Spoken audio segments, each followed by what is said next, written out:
Pues nada, muy buenas tardes y bienvenidos al primer vídeo explicativo de Documentales con Ciencia. Ya sabéis, documentales, con ciencia y ciencia. Son ambas. Bueno, en este primer vídeo vamos a tratar sobre el elemento pues, más importante de nuestro cielo y de nuestras vidas, porque lo rige todo. Todo gira en torno a él. Es el elemento además más brillante de la bóveda celestial nuestra en el planeta Tierra. Estamos hablando, por supuesto, del Sol, que es nuestro astro rey. Espero que disfrutéis y nada, aprovecho ya también para saludar a todos los suscriptores que estáis ahí día a día. Un saludo muy grande. Bueno, pues nada, aquí os dejo las primeras imágenes del Sol, que como veis son absolutamente impresionantes. Me imagino que gustando la astronomía ya habréis visto muchas imágenes del Sol. De hecho, las sondas Helios son las que están controlando el Sol. ¿Qué decir del astro rey de nuestro cielo? Bueno, pues como había dicho antes, lo controla absolutamente todo. Desde la gravedad de la Tierra, las mareas, los vientos, todo, nuestra vida, nuestra existencia, absolutamente todo. Si no fuera por el Sol, aquí no habría absolutamente nada, valga la redundancia. Es más, qué cosa o detalle, mejor dicho, que comentaré más adelante. Vivimos dentro del Sol. Algunos detalles, digamos, técnicos del Sol. Es una estrella. Ya sabéis que hay millones y millones y trillones y billones y quintillones de estrellas en el universo. En este, no sabemos si habrá más universos o no, pero bueno, eso lo trataremos más adelante. Es una estrella de tipo G, se encuentra en la secuencia principal, es decir, tiene unos 4.500, 4.600 millones de años y todavía está quemando hidrógeno, y le queda mucho, le quedan 5.000 millones de años quemando hidrógeno. Por eso está en la secuencia principal, quema hidrógeno, lo transforma en helio y la energía que sale de esa reacción es la que nos llega en forma de fotones. Luego, respecto a la luminosidad, es una estrella de tipo V, de clase V. No obstante, más adelante sacaremos algún vídeo de estrellas y de tipos de estrellas, para que esto se vea más ampliamente. Por supuesto, el Sol o el astro rey está situado en el centro del sistema solar. De hecho, prácticamente es todo el sistema solar. Y como habíamos dicho antes, todo gira alrededor de él. Aquí podemos ver algunas imágenes del Sol, de las órbitas de los planetas que giran alrededor de él. También está la nube de Oort, hay mil historias. Vamos a pasar a las medidas del Sol, que esto es importante. Está situado prácticamente a 150 millones de kilómetros del planeta Tierra. La luz, su luz, los fotones, lo que te baña cuando sales de casa, tarda 8 minutos en llegarnos. Es decir, si el Sol se apagara, tardaríamos 8 minutos en enterarnos. Se apaga y tardamos eso. Ya estaríamos pasando frío a los 8 minutos. Su diámetro es bastante grande, 1.392.000 kilómetros. Para representar esta medida de alguna manera, cabrían 1.300.000 planetas tierras dentro de ese diámetro. 1.300.000, tú empiezas a contar. Es muy fuerte, el Sol es muy grande. De hecho, representa el 98,2% del sistema solar, de la materia. Ese 1,8% que sobra son todos los planetas, todos los cometas, todos los asteroides, todas las lunas, la nube de Oort, todo. Su masa ya es un número prácticamente incomprensible para la mente humana. El Sol tiene una masa de 1,98 por 10 elevado a 30 kilogramos. Una locura. Pesa mucho el Sol y es bastante denso. Otro dato importante, el Sol se encuentra a 26.000 años luz del centro de la Vía Láctea, de nuestra galaxia. Y menos mal, porque estamos en una zona en donde no hace demasiado calor ni hace demasiado frío. Dentro de la galaxia, estamos hablando ya de la Vía Láctea. Bueno, para que os hagáis una idea de la posición del Sol, os pongo aquí una ilustración. No se encuentra ni demasiado alejado del centro, que es donde está el agujero negro masivo que tenemos, como prácticamente en todas las galaxias, que hay en el centro un agujero negro. Es como el ombligo. Los agujeros negros son como el ombligo de las galaxias. Las galaxias giran alrededor de los agujeros negros. Luego ya dentro de un agujero negro, pues habrá que resucitar a Einstein para que siga estudiándolo, porque él no fue capaz de saberlo todo. Pero bueno, para que os hagáis una idea, no está ni demasiado lejos ni demasiado cerca, es una zona de la Vía Láctea en donde se puede vivir. Y luego nosotros, en el planeta Tierra, a su vez, estamos justo en la zona de Ricitos de Oros. También, todo es una casualidad. Que estemos aquí viendo este vídeo y viviendo y respirando, es muy fuerte. Es todo una casualidad muy grande. No es una casualidad tampoco, es evolución. Es evolución. Nuestro Sol es una esfera prácticamente perfecta y está formada por plasma. Aquí tenéis una imagen ilustrativa. Dentro del Sol se producen las corrientes convectivas, que son las que generan el inmenso campo electromagnético de nuestro astro rey. Las corrientes convectivas son muy sencillas, también suceden en la Tierra. Os las explico un poco y os pongo aquí una ilustración. Como el núcleo del Sol está más caliente que el resto del Sol, el plasma que hay cerca del núcleo se va calentando, y al calentarse, cualquier fluido que se calienta, esto es convección, o sucede en toda la naturaleza, cualquier fluido que se calienta va subiendo hacia la superficie. Cuando llega a la superficie se enfría del todo, entre comillas. Estamos hablando a 5500 grados, pero está mucho más frío que el núcleo. Bueno, se enfría y esto es lo que forma el campo magnético del Sol. Básicamente está formado por hidrógeno. En un 75% todo el Sol es hidrógeno. El resto, un 24% es helio.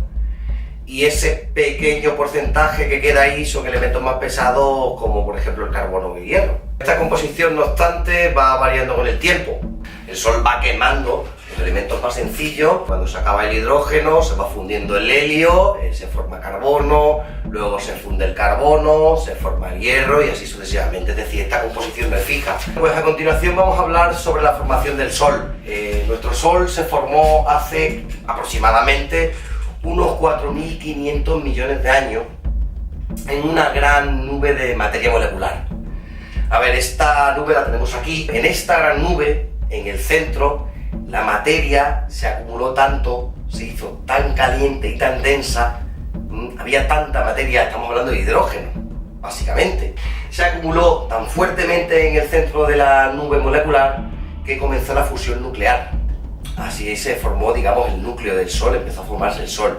Toda la materia que quedó alrededor se acumuló en un disco plano que giraba y giraba en este centro mucho más denso.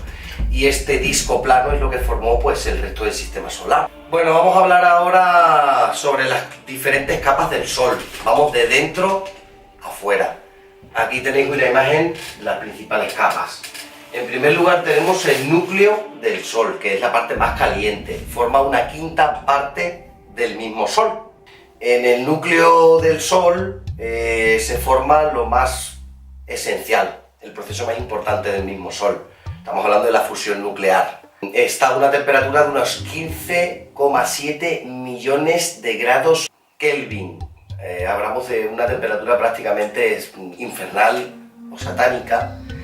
Y bueno, pues básicamente el núcleo está formado por un 50% de hidrógeno y un 50% de helio. Aparte del hidrógeno y el helio, hay trazas muy pequeñas de otros elementos más pesados, como por ejemplo el carbono y el nitrógeno, que sirven de catalizadores de las reacciones principales del Sol. Una curiosidad bastante importante del núcleo del Sol es que, a ver, como habíamos comentado anteriormente, un fotón desde que sale de la superficie del Sol tarda 8 minutos en llegarnos. Pero desde que se forma en el núcleo del Sol, como está tan condensado, como está tan lleno y tan caliente de partículas, cuando se produce esa fusión de dos átomos de hidrógeno que forman helio, ese fotón que sale de esa reacción puede tardar aproximadamente en salir del Sol hasta 1.000.000 de años. Es decir, llegarnos desde que sale son 8 minutos, que lo hace muy rápido porque ya no hay nada, está en el espacio. Pero para salir del núcleo puede tardar hasta 1.000.000 de años. Para que os hagáis una idea, nuestra especie tiene 200.000 años. Es decir, ahora mismo, cuando salgas a la calle, puede haber fotones que te están llegando que se han formado pues hace, pues no lo sé, por ejemplo 500.000 años. Mucho antes de que se formara el Homo sapiens sapiens. Es impresionante. La siguiente capa del Sol es la zona radiante o radiactiva, que es la que está exterior al núcleo, la que envuelve al núcleo. Aquí la tenéis. Lo que se produce es el transporte por radiación de la temperatura, bueno, de la energía del núcleo del Sol hacia las siguientes capas. Es puro plasma. La zona radiante es puro plasma. Hidrógeno y helio ionizado. Y importante también, la temperatura, como es lógico, ya va decreciendo. De 15 millones de grados Kelvin pasa aproximadamente a unos 7 millones de grados Kelvin. Digamos que empieza a hacer un poquito de menos calor. De esta manera, pues los fotones ya tienen un poquito más de libertad para moverse. La siguiente capa, sencillamente, la llamamos zona conectiva. Aquí la tenéis. La temperatura aquí es mucho más baja, ya de 7 millones de Kelvin baja a 2 millones de Kelvin. Los gases solares ya no están ionizados, la materia sigue ascendiendo por la zona conectiva por convección, en estas corrientes de convección que hemos explicado antes. Y además también en esta misma capa van descendiendo las que se van enfriando, que ya están en la fotosfera. La siguiente capa del Sol es la que vemos directamente con los telescopios, es la fotosfera, es la superficie del Sol, es como la corteza terrestre en la Tierra. La temperatura aquí suele ser, oscila, no es siempre la misma, es de unos 5.500 grados centígrados, y esta capa tiene un grosor de 100 a 200 kilómetros. A partir de los 200 kilómetros ya se vuelve completamente opaca. Aquí vemos la fotosfera, básicamente. Importante también decir que, vista al telescopio, tiene una apariencia de granos que brillan y que además vibran, pero bueno, esa vibración es por el efecto de nuestra atmósfera. En la fotosfera, aquí os pongo una ilustración, se forman las manchas solares, que todos me imagino que las conoceréis, las descubrió el gran Galileo Galilei con su mini telescopio. Aparecen y desaparecen paulatinamente en ciclos de 11 años. En un momento dado, una gran parte del Sol está llena de manchas solares, llega a su máximo en 11 años y luego esas manchas solares van disminuyendo. Las manchas solares se ven más oscuras simplemente por el contraste de la temperatura.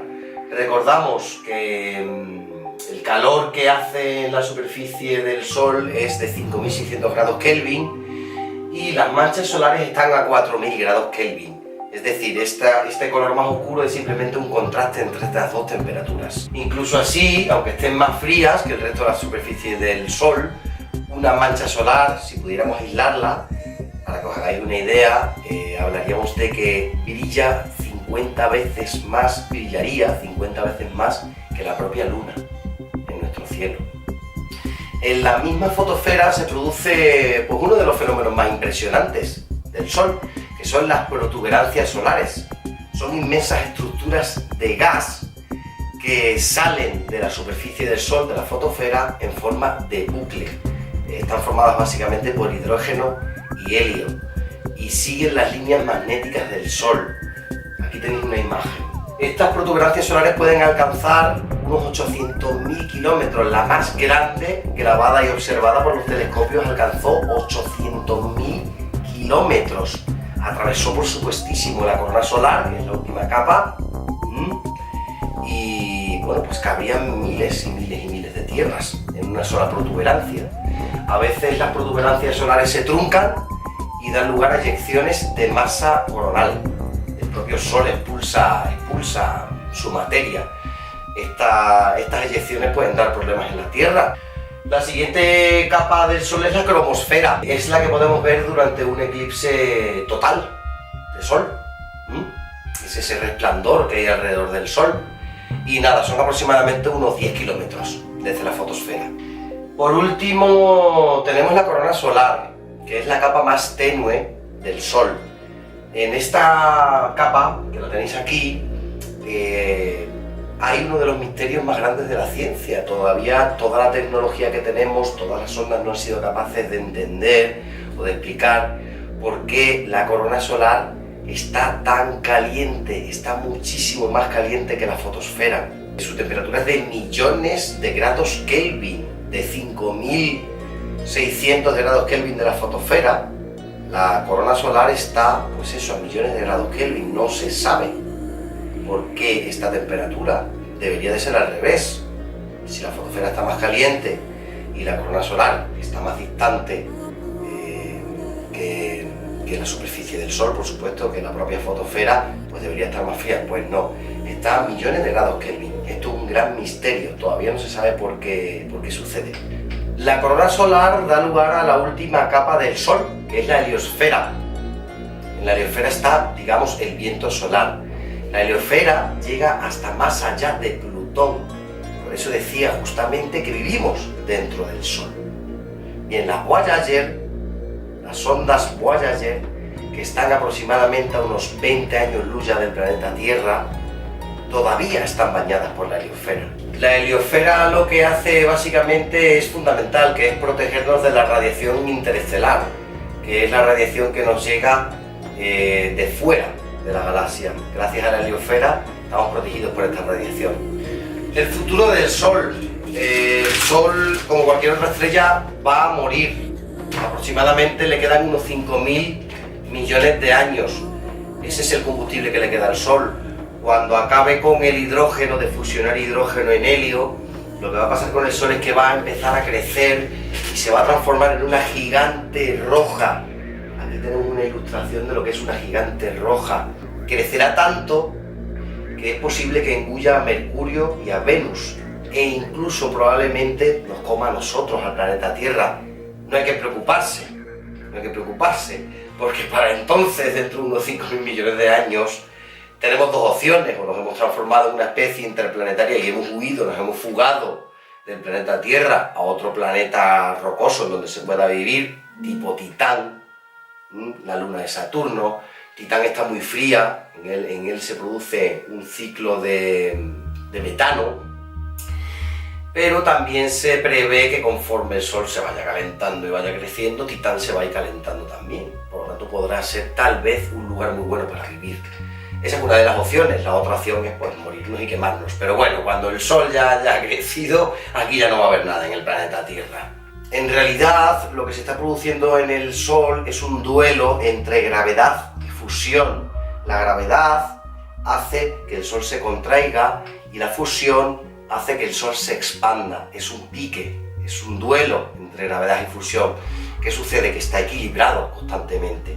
Cuando el Sol se transforme en una enana roja, la fusión va a ganar a la gravedad, pero no la va a ganar eternamente. Llegará a un punto en el que el propio Sol será tan grande que se va a colapsar hacia adentro. Todas sus capas se van a colapsar y se van a hundir hacia el interior. Finalmente, como nada puede vencer a la gravedad, ni siquiera la luz, que termina cayendo en un agujero negro, por ejemplo, las capas del Sol se van a desplomar hacia adentro, se van a comprimir, se van a desplomar y van a dar lugar a una enana blanca. Una enana blanca, que aquí tenéis una ilustración, es una estrella pequeña y muy densa. En ella ya no se produce fusión nuclear. Por lo tanto, con el tiempo, con trillones de años, porque tarda millones y millones y millones de años, va a terminar apagándose muy poco a poco. Mientras se apaga, este tono inicial que tienen las enanas blancas, que es un tono azul intenso, se va a transformar en un tono rojizo y con el tiempo pasará al infrarrojo. Y este, por muy triste que parezca, va a ser el final del Sol. Va a acabar vagando eternamente, apagado por el universo. Incluso va a vivir, entre comillas, como las propias galaxias se van a desvanecer, porque el universo, como se va expandiendo desde el Big Bang, se va enfriando y se va a ir apagando. Y esto todo lo va a vivir el propio Sol, que será, ya os digo, una pequeña bola apagada que vaga por el universo. No obstante, hay una opción. Puede que esta enana blanca, antes o después de apagarse, choque con otra enana blanca, que puede darse esa casualidad. Es difícil, pero puede ocurrir porque el universo es muy grande.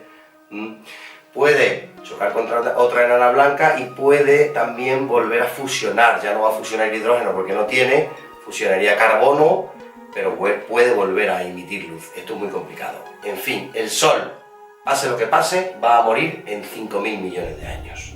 Y este es nuestro Sol, en donde vivimos protegidos de la radiación que viene del medio interestelar. Con razón, todas las culturas, sin excepción prácticamente, lo han venerado y lo han transformado en un dios. De hecho, tus átomos y los míos provienen de los restos de la formación del Sol. El Sol se transforma en nuestro alimento mediante la fotosíntesis. Nos da alegría que salga. Salimos de casa y si hay sol estamos contentos. En cambio, si pasan muchos días sin sol, porque está nublado, nos deprimimos. Y esto todos lo sentimos. Es nuestra vitamina D, sintetizada por la piel gracias a la luz solar, los fotones. La próxima vez que salgas a la calle, por lo tanto, piensa que ese fotón que está bañando tu piel y que te está dando calor ha tardado 8 minutos en llegarte, pero se ha podido formar hace cientos de miles de millones de años. Démosle gracias al Sol, porque sin él no habría absolutamente nada. Bueno, aquí termina el primer vídeo explicativo de Documentales Conciencia. Muchas gracias por estar ahí. Recordad que divulgamos ciencia para crear conciencia y si os ha gustado podéis suscribiros y compartir. Muchas gracias y hasta el siguiente vídeo.